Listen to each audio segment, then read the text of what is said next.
Welcome back, everyone. Today I have stone number 251.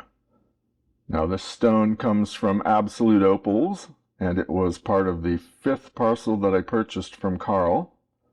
Thanks, Carl. I'll leave a link to your web store and the YouTube channel in the description. Now this stone is 16.5 by 13 by 4 millimeters, and it's pretty unassuming on the back, but since this is a rub, if we turn it over, whoa, hey, look at all that lovely blue and green, and there's some red, a little bit of yellow in there. Not to worry, I have plenty of good close-ups. So we are going to weigh this out if I can get it open and see how much it starts with. Well, that's not right. 3.15 carats. All right, I don't know. You weigh this in different positions, upside down, right side up. You're going to get different measurements all the time. So we're calling it 3.15 carats. And we're going to get a closer look at this, and I'm going to explain the game plan. What exactly is an opal rub? Well, a rub is when a miner, or the person who buys the parcel, rubs material off the piece of rough to get an idea of what lurks underneath. Sometimes they will only rub one side, which is the case on this piece, and sometimes they will rub more than one side, sometimes even the whole stone. Now this stone, as you can see, has a nice flat face with plenty of color. There is also a dip in the middle of this face. Hopefully you can see this. But the stone also has a lot of issues, namely the insane amount of variation in the thickness. You can see in profile how it's pretty thick in the middle, but on one side it's really pretty thin, and honestly it's too thin to make a stable stone.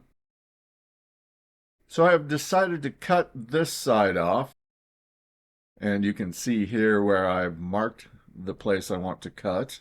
I put 2 lines because I want to have the inner line as the one I dare not cross, and the outer line will be the one I'll probably try to trim on. And hopefully when I'm done, I will have a nice stone for shaping. You can see the pit on the face here in the middle, coincidentally, happens to be in one of the thickest parts of the stone, so it shouldn't be an issue. There's color beneath it, so I should be able to grind that down without too much of a problem. Now, on this gray bar of potch running through the face here on this side, well, there are indications that at least the part in the middle should go away.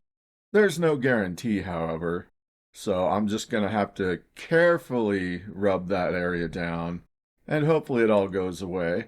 But if you notice where this bar ends on either edge of the stone, well, that potch goes right down through the color bar, and I doubt that's going to leave, so that's going to affect the face somewhat.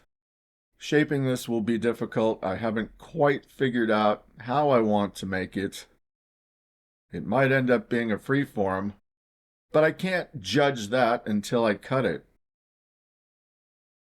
So let's get right on that.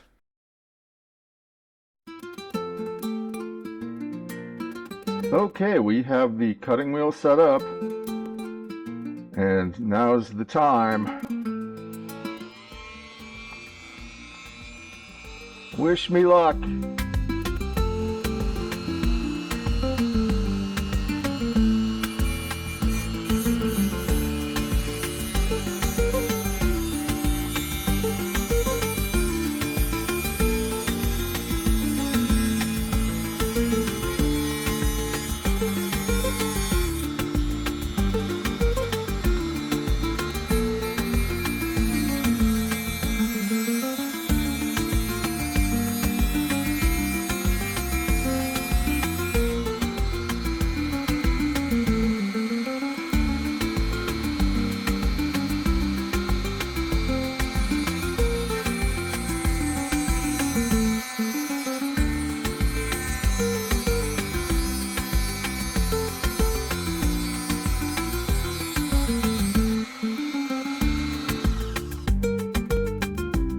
Certainly this wasn't my best cut, but at least I didn't cut too far in, which is a good thing.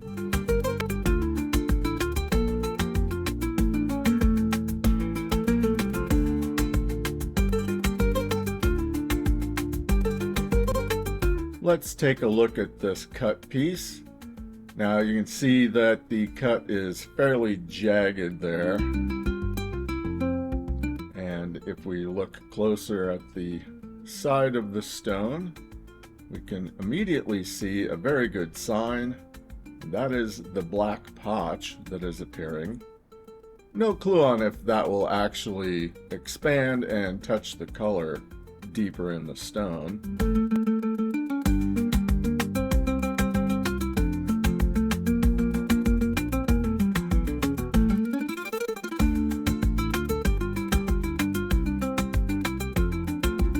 The first order of business will be to smooth up the jagged edge, and then I will have to start working on the gray potch bar in the face.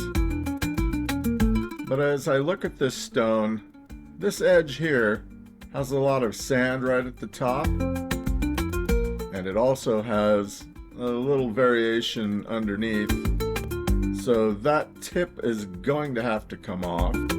Looking at the color on the bottom of this piece, however, I have to wonder what lies underneath. It's pretty sandy down there, but you never know, there could be some really awesome color.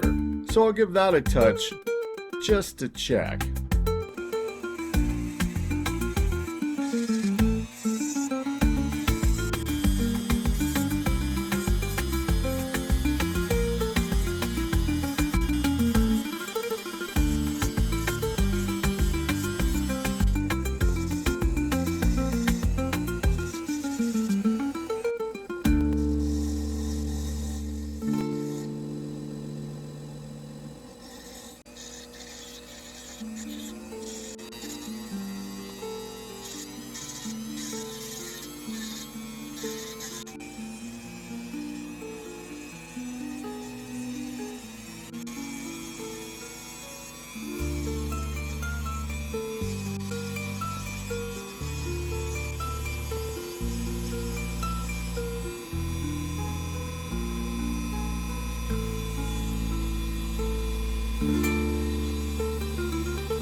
So at this point, I remember to take a look at this stone with the light behind it.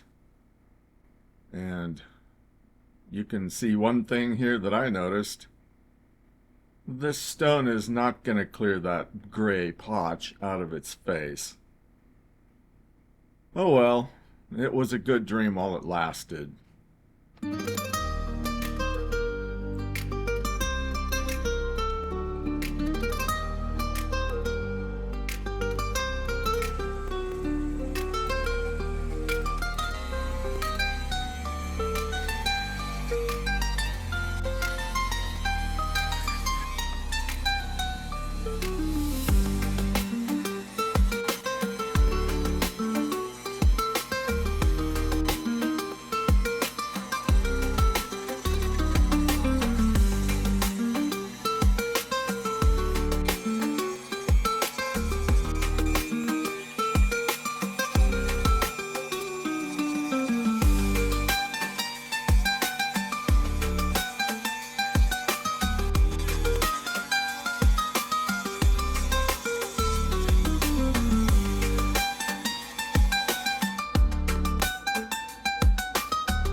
Let's recap.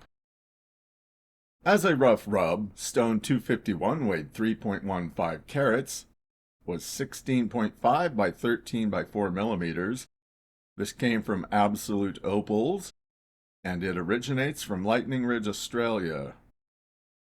The cost per stone in this parcel was $37.03. The cost per carat was $8.90, making this stone $28.04. After cutting, stone 251 weighed 2.65 carats and was 16.5 by 9 by 4 millimeters. And after the 280 grit Nova burr, it weighed 2.4 carats and was 15 by 8.2 by 3 millimeters.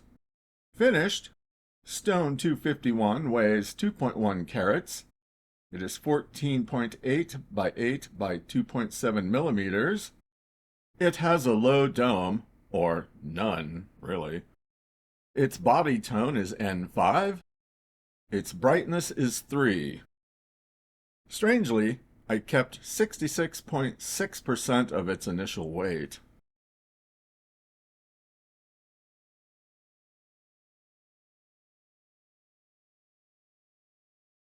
For the good, it has a great polish. It has a nice freeform shape. It's bright. It has lots of color. It has nice patterns. And it has an awesome crystal portion.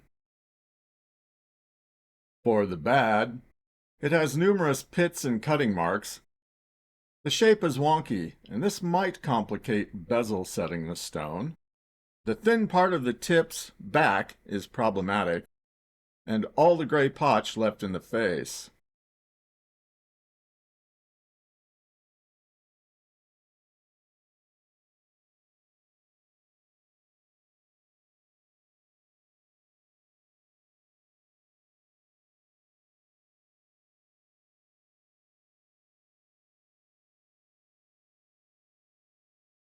And for the ugly, the back.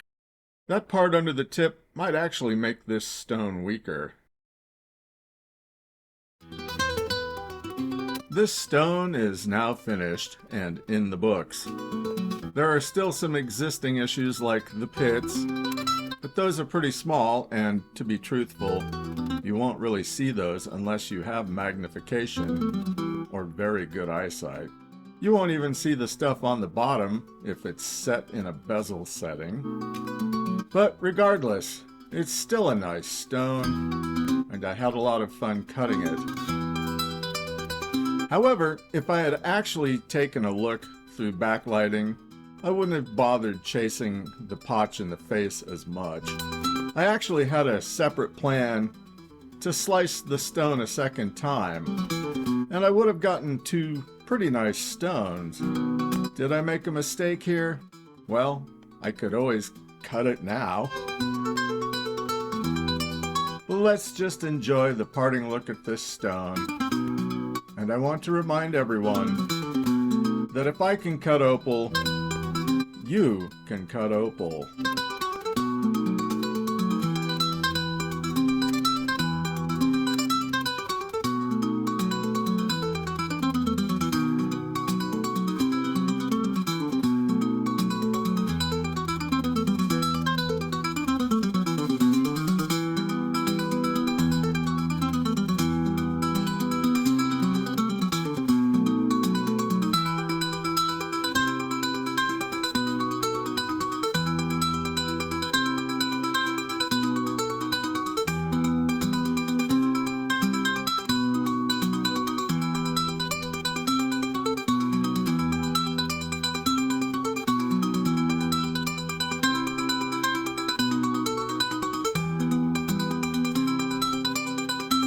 What is this stone worth? Well, it cost me $28.04. I would probably ask $80 for it. What do you think? Now its journey is complete. Thanks for watching. Until next time.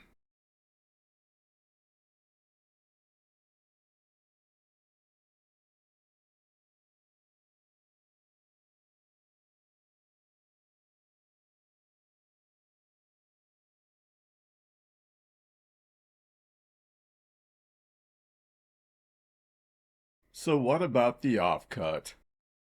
Well, I could have just ground all of this off, but there is some color in it, and despite all the sandy appearance, I think maybe this color bar is angled in a way that I could salvage something out of it and maybe practice making inlay or doublet using this piece. Stay tuned.